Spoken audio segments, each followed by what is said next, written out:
streaming with restream. So I haven't streamed in a while, and I really just wanted to get back on the platform easy, easy, lemon squeezy, and I thought this would be it, just to use restream just as a temporary measure. In the meantime, let me make sure that my Twitch channel or Twitch settings are correct. Uh, I don't intend this to be a very long stream at all. I'm just, I'm that streamer that likes to just rant. I stream once every couple of months, and I just like to maul and schizo post or schizo rant. No, I'm supposed to go to not producer. Supposed to go. Oh, how do I do this? I believe I go. Come on. I believe I go to create a dashboard. No, video producer. No, I was already there.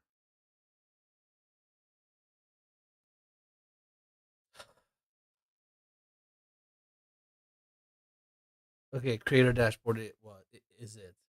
So, I've been really annoyed. And what do I mean by annoyed? Is by like this very Eurocentric, very in many senses, like very shame. Pull this out. Sorry, pick this up. Somebody said it's good. There's been a level of like shameless, just Eurocentrism, Americanism, like just chauvinism when it comes to the Qatar World Cup. But before I get to the negative Nancy stuff, uh, I wanted to discuss more so uh, the cool stuff first. Cool stuff being, first of all, I wanna make the background blurred a little bit. So if I'm not mistaken, I can, let's see. It will be a moment. Memento, please, my dear. Oh yeah, and I am with Restream. I think I'm restreaming to Twitter and YouTube, and that's about it. And Twitch, I don't know, but it is what it is. If you see me somewhere, um, say something, I guess. But Twitch.tv only fact. Ugh, let's see, how do we do this? Okay. Uh, View details on Twitter. Sorry if anybody happens to be watching. This is not a professional stream. Uh,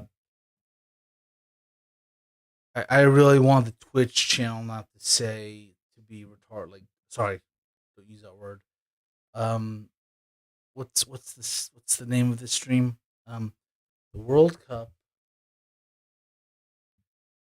Hypocrisy, and STFU. Yes, I still mean that. And let's stop using the word whataboutism in 2023. First of all, I'm gonna do.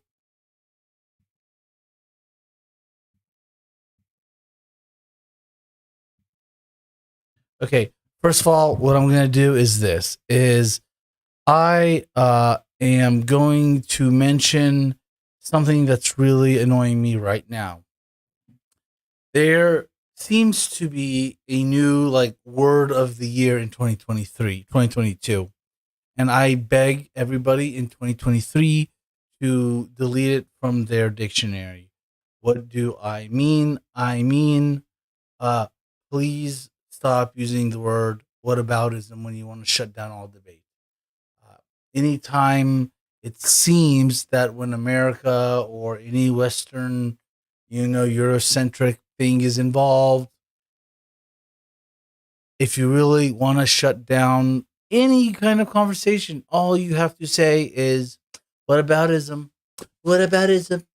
You're doing a what aboutism. I'm not gonna listen to you." Blah blah blah blah, and it's like cute the first time. It was kind of cute the second time, but the third, fourth, fifth, sixth, millionth time, enough is enough. You want to talk some nuance about Ukraine, Russia? What aboutism? You want to talk about, like, is tea versus hot chocolate better? What aboutism? You want to talk about toilet paper versus a bidet? What aboutism? Want to talk about Pepsi versus Coca Cola? What aboutism? On a serious note, where I'm going with this is I'm not in Qatar at the World Cup, but I did a background making it look like I was there. Just, special effects. But the point with standing is, let me preface this. Every state actor, and when I mean state actor, I mean countries, America, France, Qatar, Saudi Arabia, are inherently bad. Why are they inherently bad? It's because all of them, almost to the T, are not in this game. And I'm not talking about soccer, but in the game of running countries and empires and trade for just the good of their own people. It always is the cream on the top that goes to the billionaire, the wealthy class, the landowners, et cetera, et cetera, et cetera. And then whatever is left to keep people just alive enough to come to work, but not too much to, want more than they deserve, and, maybe get too uppity. So, having said that, Qatar has a lot of things that are wrong with it. I will go into detail after I describe what an amazing day of soccer that we got to enjoy as a community, as a world. Maybe in America, Canada, nobody cares about soccer, but the rest of the world does. And today was a beautiful day in the history of soccer. It may have been just a game that was 1 or 2-0, but if you watched the game, it was a game where, for the love of God, if more soccer games were like that, people would truly appreciate what soccer is all about. The other day, Argentina and Croatia played. I thought Croatia had a good chance. They did, but they did lose, and I believe they lost on they lost on a legit goal. Watching France and Morocco, I did pull for France. Now, I usually like to pull for the underdog, but France is like, not to sound cliche, but France playing Morocco was like France playing France. And what I mean by that is not to disrespect France or Morocco or vice versa, but it's the fact that a lot of the players on the Moroccan team grew up in France or were born in France, and only by virtue of dual citizenship play for Morocco. That is not to take away from the Moroccan Football Federation. They still have great coaches, great management, great training facilities, great vision, great coaching, and just great disposition of where they believe they deserve, and rightfully so, in the world of soccer. Now, you might be asking, dude, it's just soccer. A ball's being kicked around. I don't understand what's going on.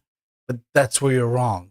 It's a game where tactics and strategy are not dictated verbatim through headsets and some crazy coach screaming. Well, okay, fine. There is a crazy coach usually screaming, but it's more so of a remind the guys on the field things that they're messing up with. But and especially Morocco, an underdog that I did not see coming. What it showed was you can win with a defense, and you can win with an offense that tires out the other team, and you can play beautiful soccer. But it pains me, it hurts me that a team like Morocco had to lose because it's like the little train that could. And on that last push, right as it gets to the top of the hill, Bolt just fails. Not their fault, not anything of their doing. It just wasn't ready for.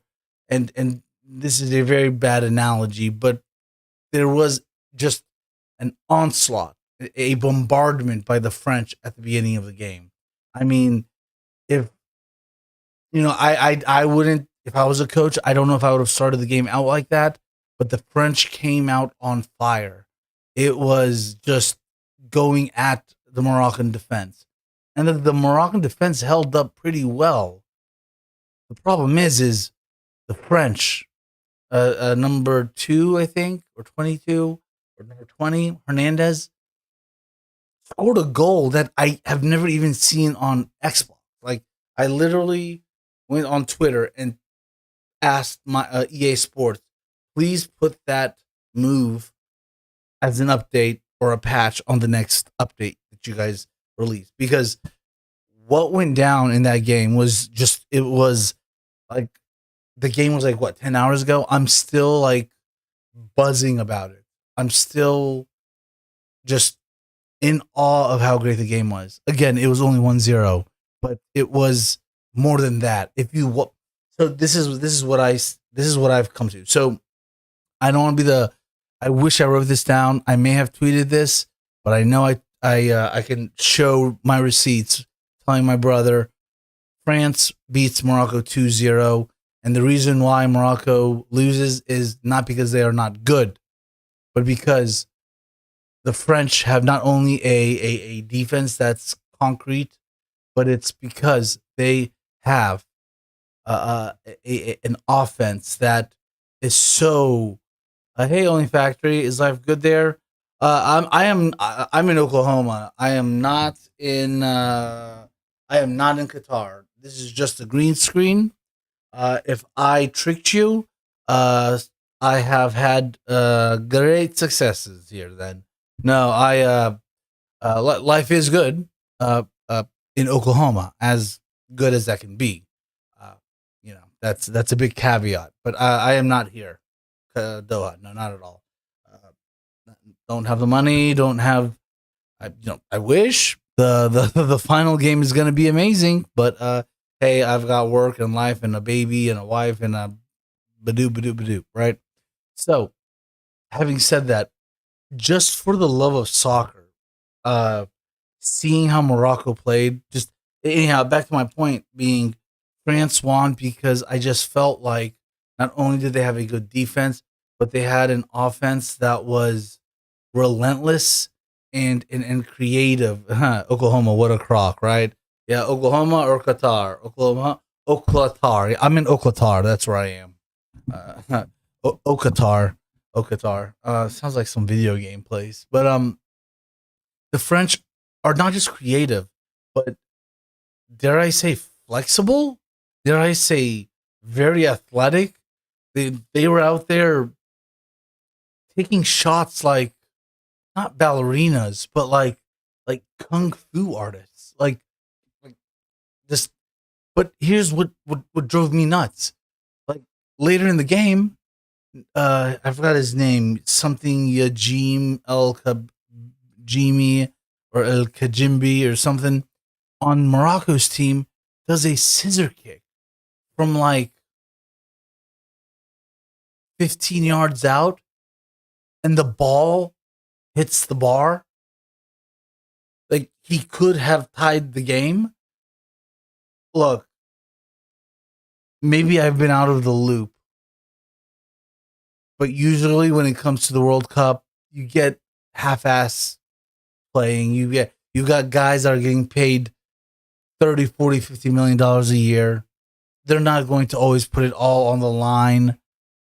And that's because of their contracts and their club teams.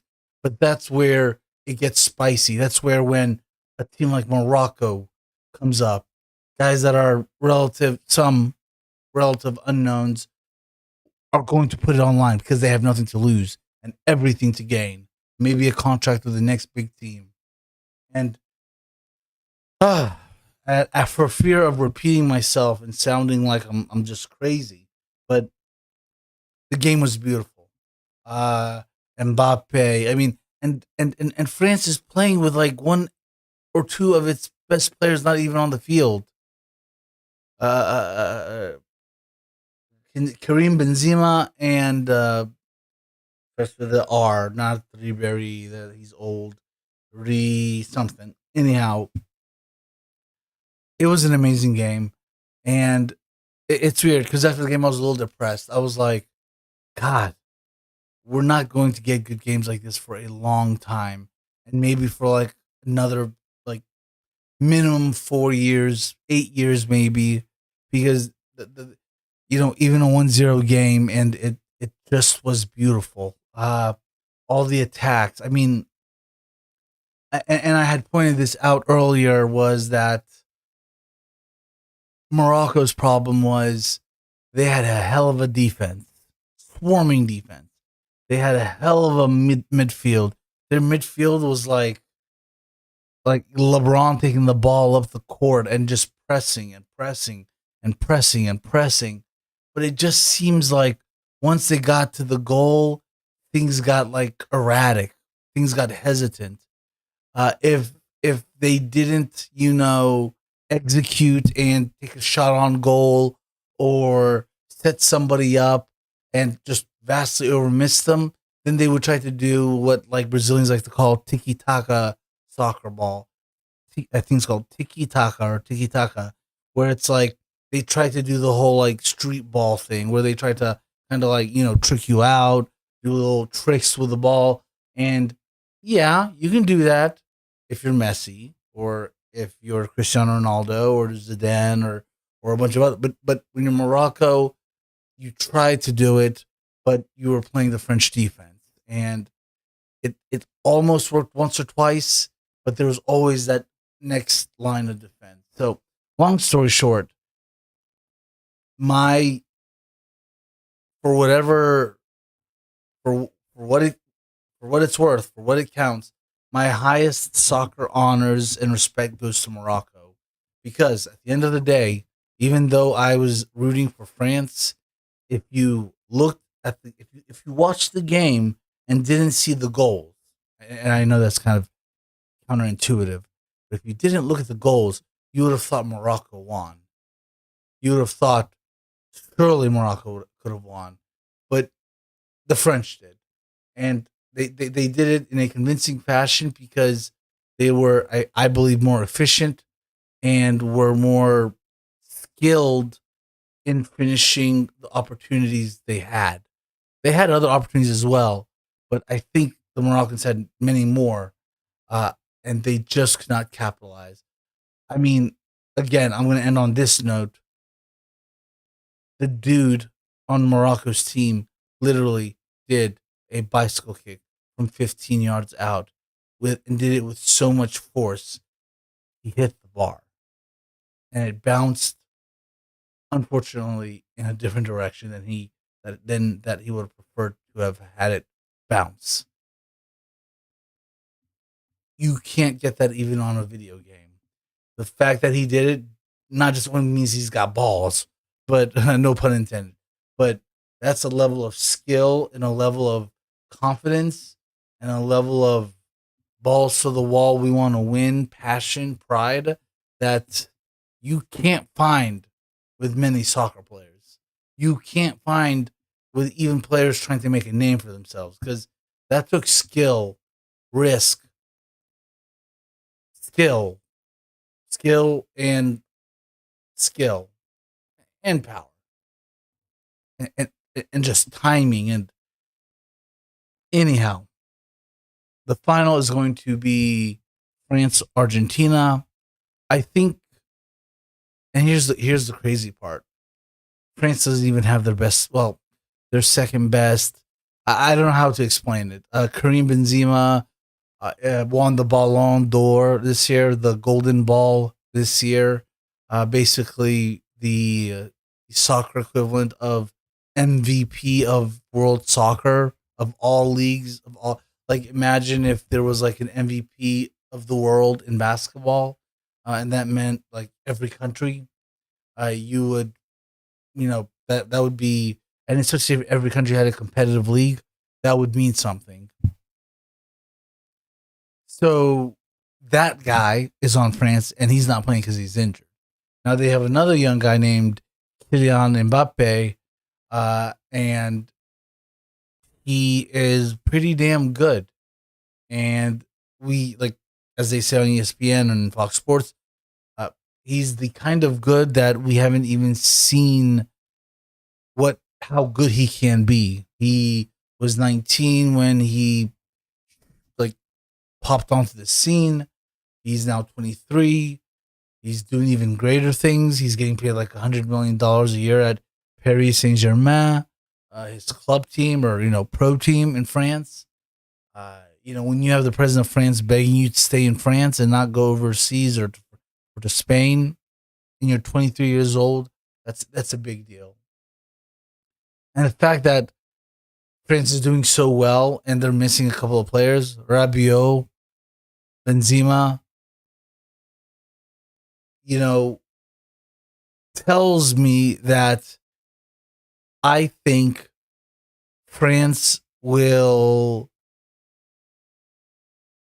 have a hard fought game with Argentina, but I think they will make easy work of them, and it will be a 2-1 game, maybe 2-0, but I'm thinking 2-1, maybe 3-1.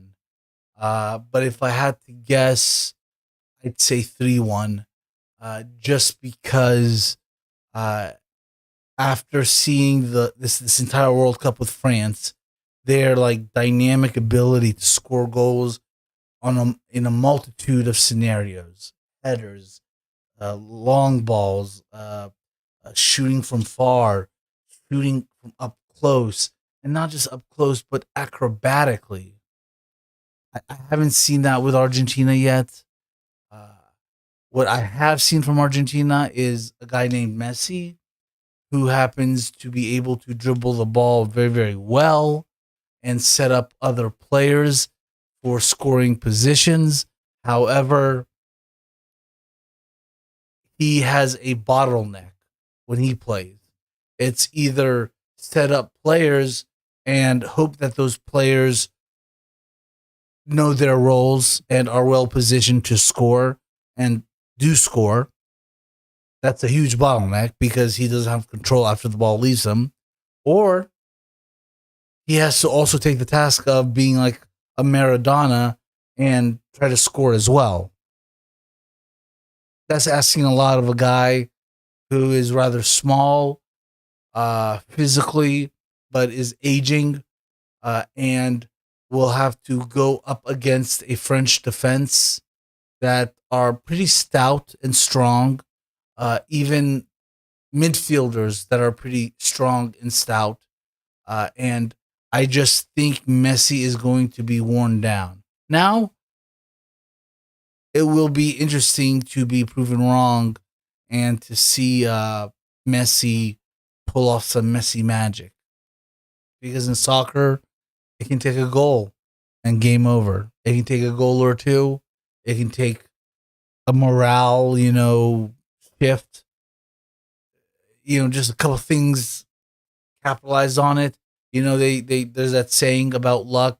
Luck is when preparation meets opportunity, and maybe this is the moment for Messi's years and years and decades of preparation meeting the opportunity and him delivering. Could be. But if I'm a betting man, France has the dare I say the artillery, the the radar, the defense, the backup soldiers, the guys that are good at doing all the crazy shots and snipers, and just it's going to be an onslaught uh, that's just going to be hard. Now, the reason why they only want to zero against Morocco was Morocco has a hell of a defense. I think before the game, everybody was in agreement that they were the best defense of the four, and I even think are still the best defense of the remaining four, even though they got scored on them, because the goals that France had to score were literally like not magic, but like uh, just physically impossible, like just unbelievably just amazing. So, having said that, I want to move on to another topic. It is a topic fraught with,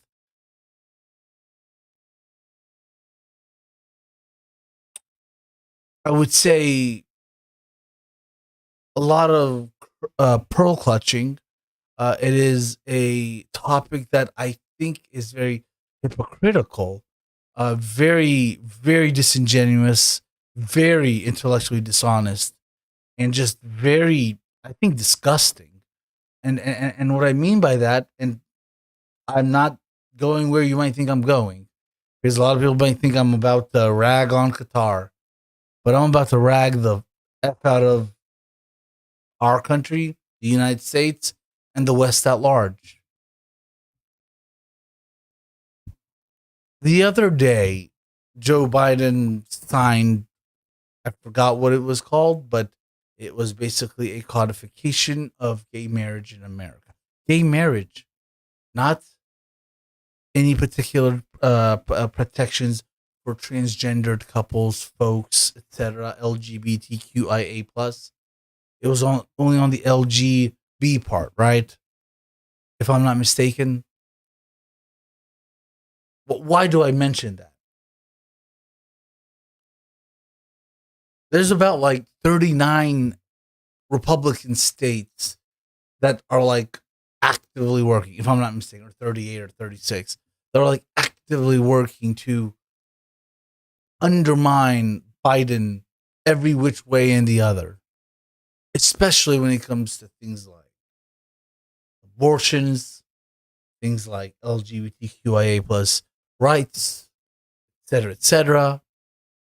Even things down to school tuition forgiveness. And yet, we, as the United States of America, have found a way to chastise a tiny little island about how they didn't want people wearing bands in support of LGBTQI, certain bands, politically, culturally symbolic bands. It's a tongue twister for me at this point. Now, if you ask me, it's foolish on Qatar's part to fall into this political game of, oh, we're gonna ban that and you can't wear this, that, and the other. Come on, you guys are inviting people from all around the world. I know, when in Rome, do as the Romans do, but there's got to be some give and take, right? Come on, you got the World Cup, you got the notoriety, you're on the world stage. When you're on the world stage, put on a good show, not just on the field, but even in the terms of your hospitality.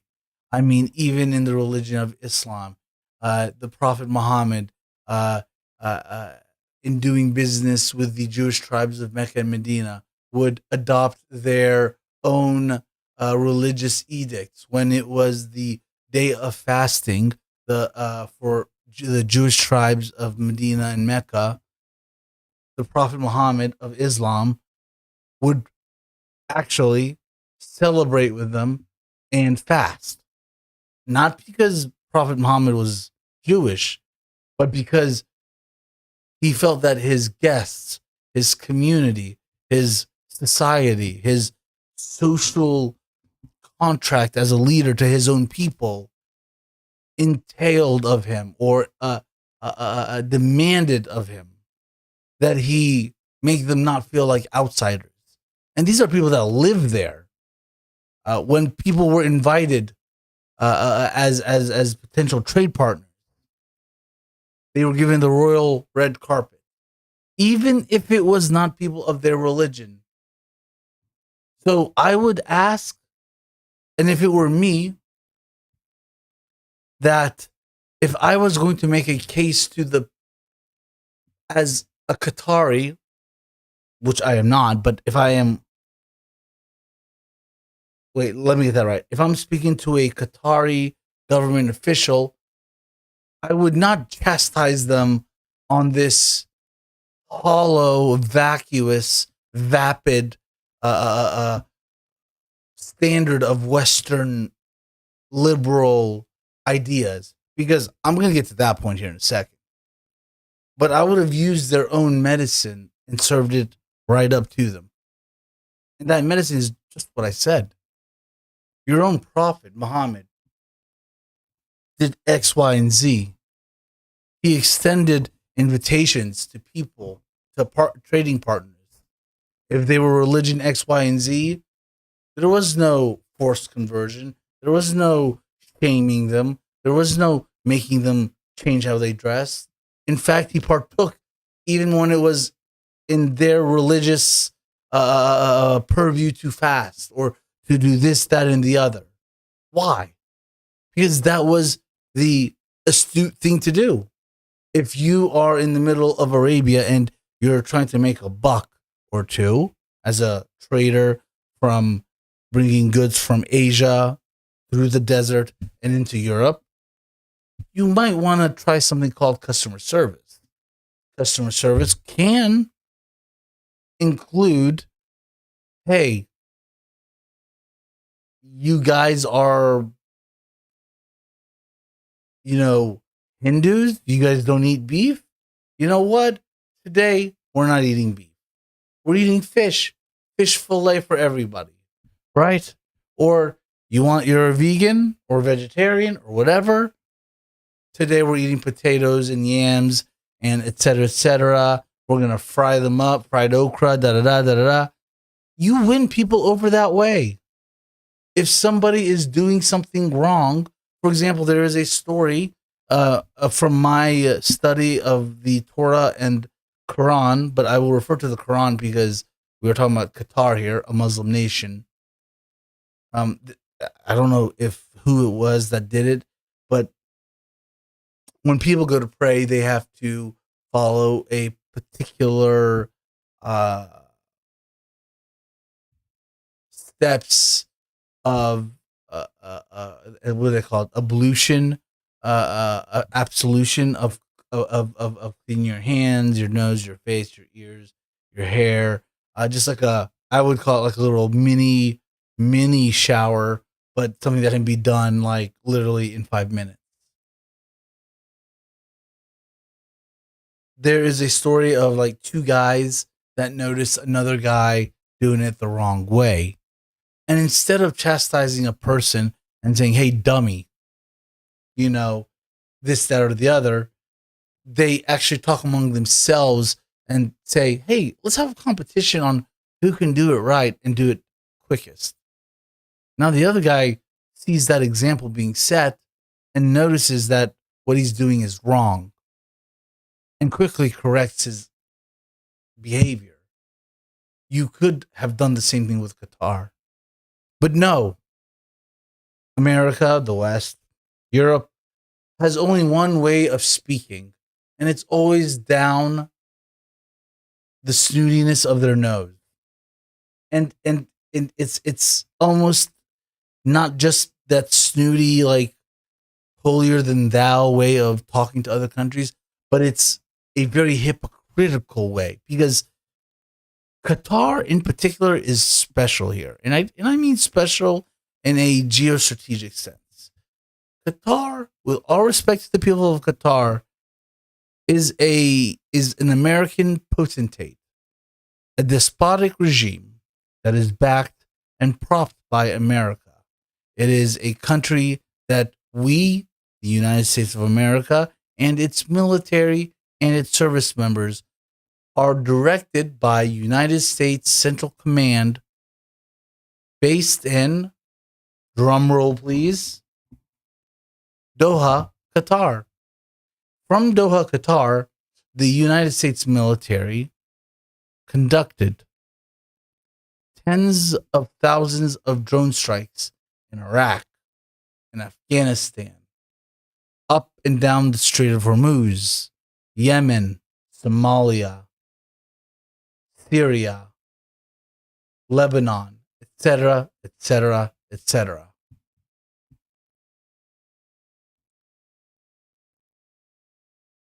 Iraq alone, on the low side, is 600,000 deaths. But wait, Sam, only fact. You're doing a whataboutism, because what Qatar is doing is so much worse. They're LGBTQIA plus phobic. You're right, they are. But it's funny that you say that, because 38, 39 of our goddamn states are probably just, if not worse than Qatar. And I don't see global condemnation of our states. Whataboutism? Again, 2023, please let's just stop using that word. You're trying to kill debate. Because let's be honest, you, me, know that there's a lot of hypocrisy here. If this was your kid, and then they were going at you with, well, that's just whataboutism. I'm not going to even say what I would do. TOS. And God forbid I ever think of slapping or doing anything like that. But for the love of God, please stop with the whataboutism defense, because it kills all debate. My point being now is that Qatar, bad. America involvement, Europe's involvement in Qatar, using Qatar, worse. Not whataboutism. Worseism. Using Qatar as a staging point for the mass slaughter, and yes, mass slaughter of lots of collateral damage to the tune of at least 700,000 to maybe 1.5 million Iraqis and Afghans combined. And then you're going to tell me about 6,500 migrant workers? Let's talk about those 6,500 migrant workers. Not only is it sad, unfortunate, heartbreaking, and just an untold tragedy of the fact that 6,500 plus workers from Bangladesh, Pakistan, Nepal, etc., were brought with the promise of a better life. Does this sound familiar? Would have their papers taken from them. Sometimes locked up, separated from their children. Does this sound familiar to you? And then forced to work for very low pay. Does this sound familiar to you? I'm not going to say anything. I don't want to get accused of whataboutism here. And rightfully, Qatar was called out on what amounts to involuntary servitude. If you want to use the word slavery, go ahead. If you want to use the word forced labor, migrant camps, etc., you can use any goddamn thesaurus that you want. But a bad thing was done. But exactly who are the ones that did the bad thing? That's the next question. Because here's my problem with a lot of people here on Twitch, on Twitter, on YouTube. The problem is you guys, yes, those that shall not be named, who are bigger streamers with bigger crowds and etc., they ask questions up to a certain point. Now, I'm not going to assign a negative intent. I'm not going to say, well, they just ask questions to serve a particular agenda or their framing of the world. I don't think that's the case. What I think the case is not necessarily a lack of intellectual curiosity, but I think more so a lack of situational awareness, a lack of historical perspective, a lack of understanding who, what, when, where, why Qatar is what it is, what its purpose is, what does it serve. It's who drew those boundaries of Qatar the way that they are, who built Qatar. When it was Dubai and Abu Dhabi doing it, we cheered them on. But then when Qatar did it, we found a way to complain about it. Now, it's funny because Qatar has U.S. CENTCOM there. CENTCOM is where American troops and American generals liaise with U.S. CENTCOM in Tampa Bay, Florida, for coordinating military operations in the Middle East. I believe it's called OAR, Region, or ROA, Region of Operation, or ROO, something like that. 37 countries, I believe. Not just the Middle East, parts of Africa, Southeast Asia. I think even extending to Indonesia, etc. Having said that,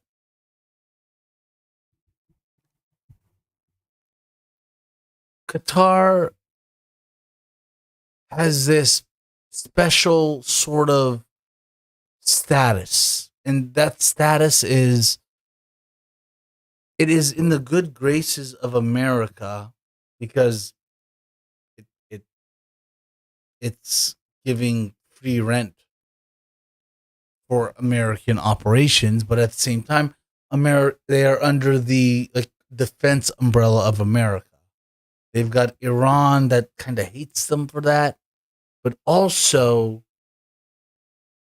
they have Saudi Arabia and the Emirates and Bahrain and all these other Arab countries that hate them for other reasons. And that's because they have something called Al Jazeera. Al Jazeera Arabic is different than Al Jazeera English. Al Jazeera English is a very progressive channel. They usually are, I think, left-leaning. They do what American journalism doesn't do. And it's sort of like what I'm doing here, and that is asking the next question and not stopping until there are no more questions to be asked. That's what makes Al Jazeera English so great. But let's segue to Al Jazeera Arabic. Now, I don't watch Al Jazeera Arabic because I don't understand Al Jazeera Arabic. But from what I understand, Al Jazeera Arabic is a tool that Qatar uses to call out the hypocrisies of Saudi Arabia, of the Emirates, etc., etc. The Saudis don't like that, and I can see why. You don't want your dirty laundry aired out by this little tiny puny state.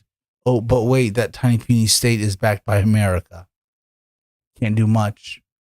You can do an embargo, but after a couple of months, even Trump is going to tell you, "Hey, what the fuck is going on?"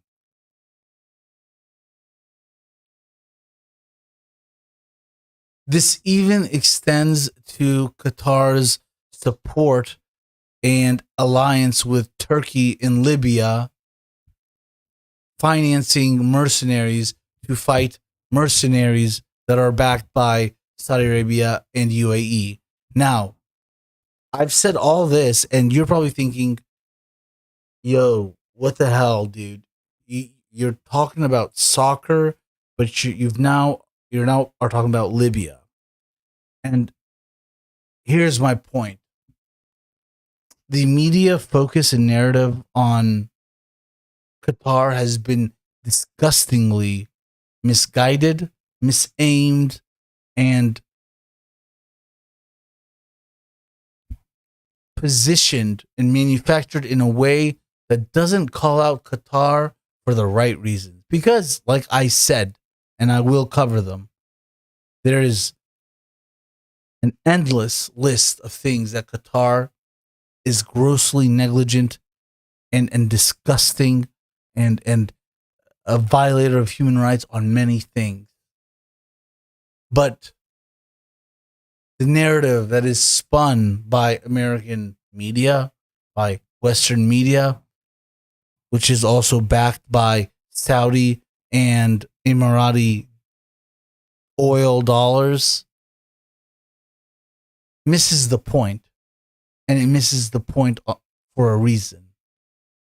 Because what Qatar is doing by painting and being a thorn in the side of the Saudis and the Americans and the Israelis and the Emiratis, I applaud them for that. I think what they're doing in that sense, is commendable. Call them out on their bullshit, put it on Al Jazeera Arabic, and let the world know. At least the Arab world.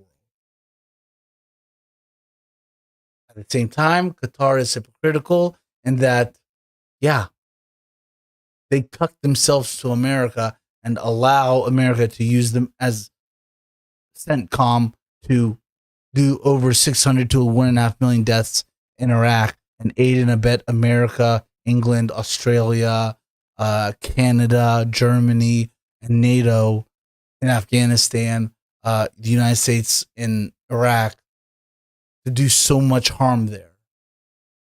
They are the ones who also, if you're one of those guys that are so anti-Taliban and is like blah blah blah, the Taliban were roaming around Qatar, Doha, Qatar, like there was no tomorrow. In fact, Doha, Qatar is where Mike Pompeo, the CIA, our Secretary of State met with Mullah Abdul Ghani Baradar of Afghanistan, who is now the president of Afghanistan. So Qatar plays a big role. They play many roles. And a lot of those roles, they should be called out on. But when you decide to call out Qatar on LGBTQIA plus mistreatment, and yet only yesterday America signed some sort of half-assed defense of marriage of gay people, let alone a defense of anything of regarding transgendered Americans, when 32 out of 50 United States and governorships are trying to undo so many things, when Turf Island, aka England, is doing what they're doing, miss me with that bullshit, because that ain't working here. And the reason it ain't working here is because I'm going to keep asking the questions until there are no questions to be asked. And I can tell you unequivocally that I'm not done asking questions. I know there are more questions to be asked, but I can, with near certainty, tell you the much bigger streamers, the much established media outfits, and the big boys in the corporate media structure, they're not even asking question marks, let alone actual questions. So next time, when you wonder why there is a particular narrative, especially a narrative that is repeated ad nauseum across multiple platforms.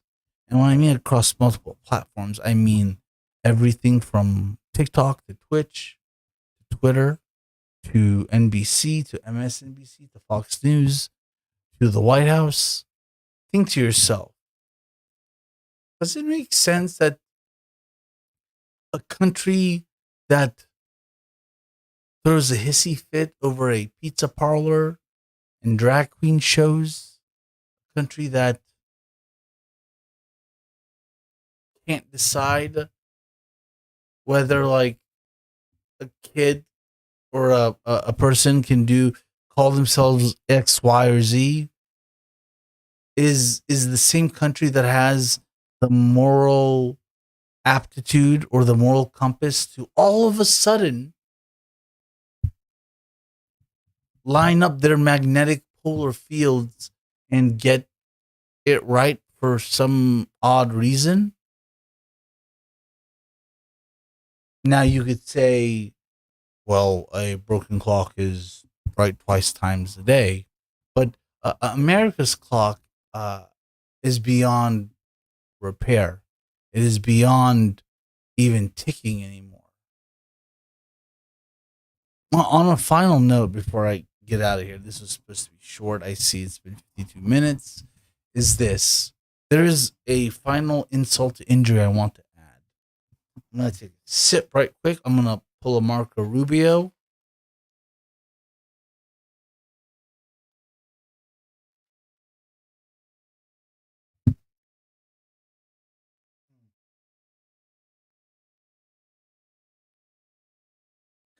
I hate when people drink and eat on stream, so I apologize.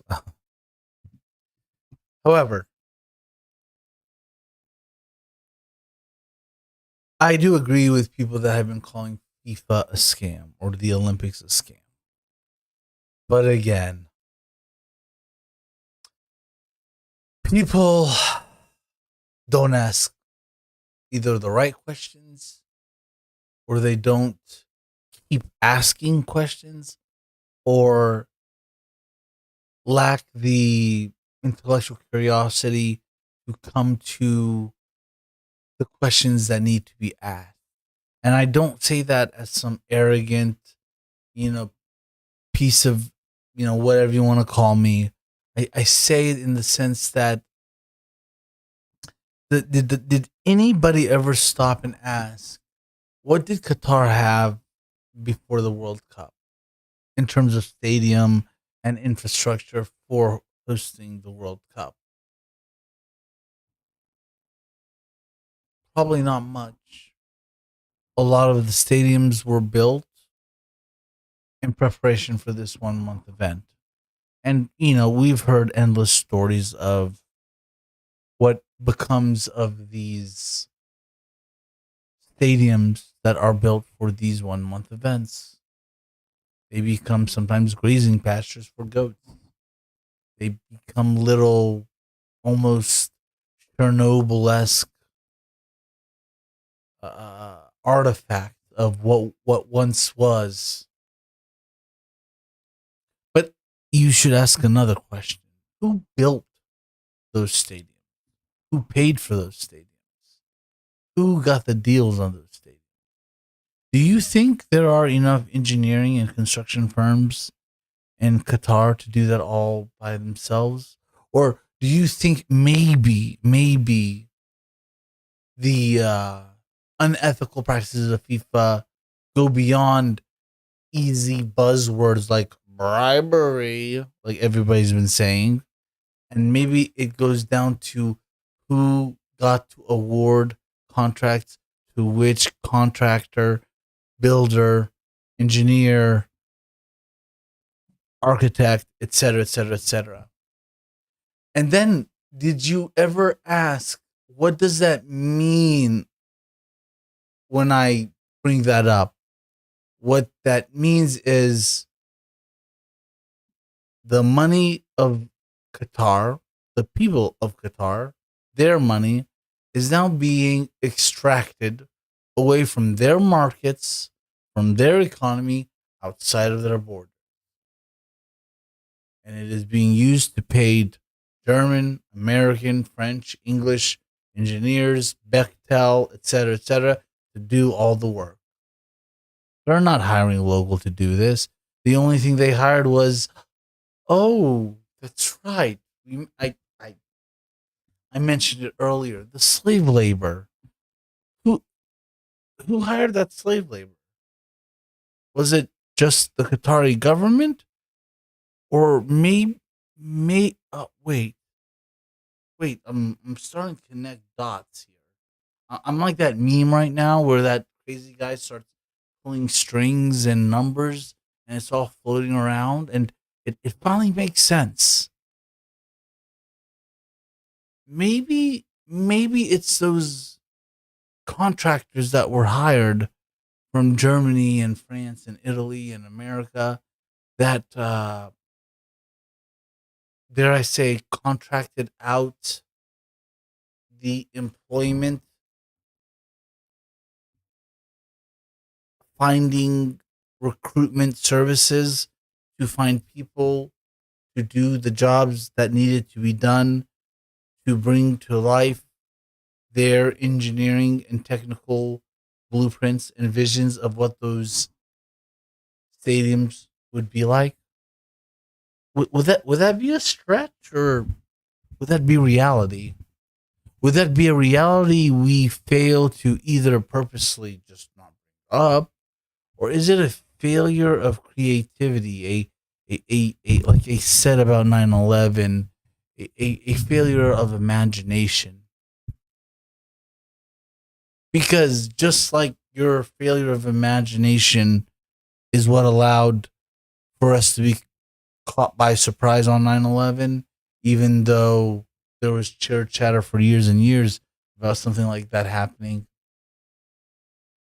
or a failure of imagination when they didn't think Shia versus Sunni divides in Iraq was actually a thing, and that it being exploited made things worse, and you know, firing the entire Bath Party.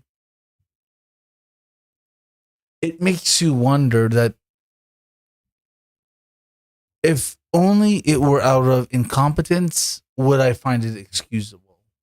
But it is just so well done to a T for particular interests that happen to be on our shores to benefit from. But hey, you've got CNN, NBC, Fox News, your favorite Twitch streamer to let you know that OMG, 6,500 laborers were killed in Qatar.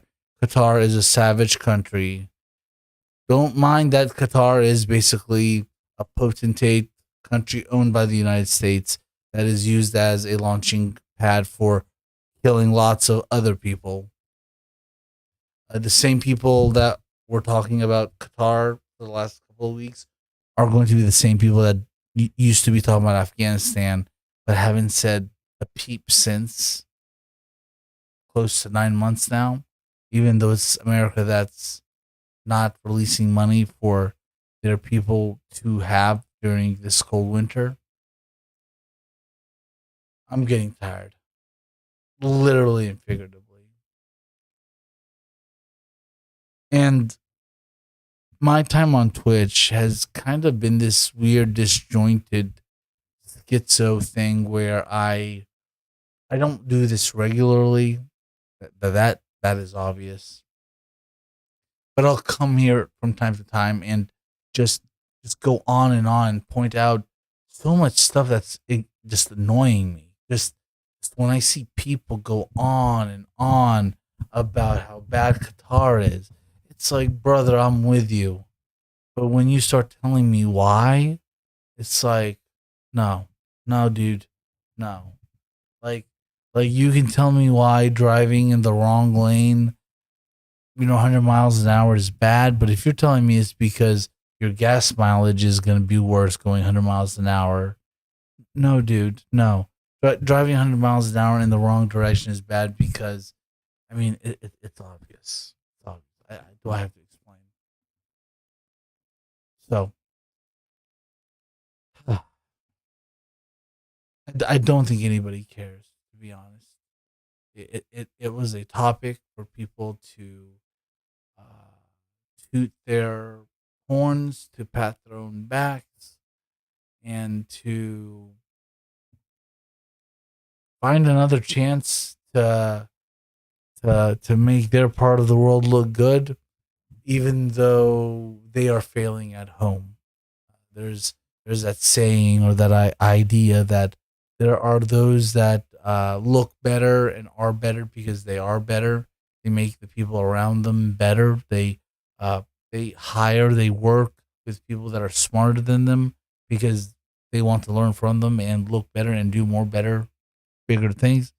And then there are people that are at the end of their innovative era. They're at the end of what new ideas are abound and whether they can accomplish them or not.